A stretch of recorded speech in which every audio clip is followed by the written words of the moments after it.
Reaching speeds of almost 100 kilometres an hour through the air. He may not have flown as far as others, but he certainly soared. Ladies and gentlemen, please welcome to the stage Eddie the Eagle Edwards. Now, with ski jumping, when you're standing at the top of a 90-metre ski jump, you could be about 500, 550 feet at the top of this ski jump.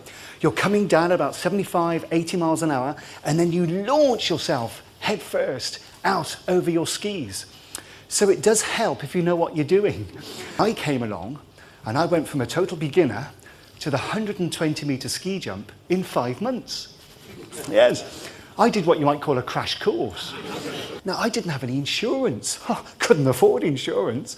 And I broke my jaw.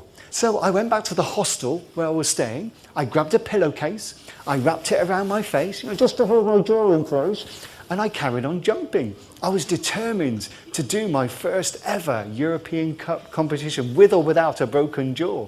And I did 69.5 metres in this World Cup. Couldn't believe it. And I sent the results off to the British Ski Federation. They said that is good enough. They put my name forward for selection to the British Olympic Association, and they picked me to go to the Olympic Games. So I earned my right to go to those Olympic Games. I met my criteria and I went to Calgary. I had to get a job in a hotel, washing up, scrubbing floors, waiting tables, shoveling snow to make the $268 to fly to Calgary. But I managed to do it, and I got on that plane, I flew to Calgary, and I became Britain's first ever Olympic ski jumper.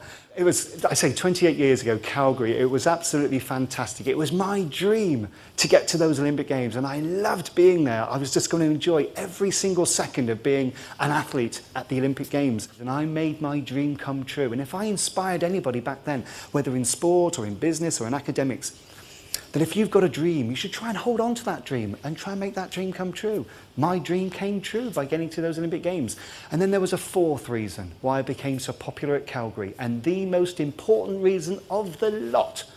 I was the best looking athlete there. Well, he's amazing. He just connects with everybody. Just that unbelievable will and determination not to sort of give in to all the people telling him he couldn't make it. He's really inspiring. It's brilliant. Yeah, perfect day. It's fantastic, really, because he's much more than he was then. You know, he's such an inspirational guy, and still got the same sense of humour. No, it's really good.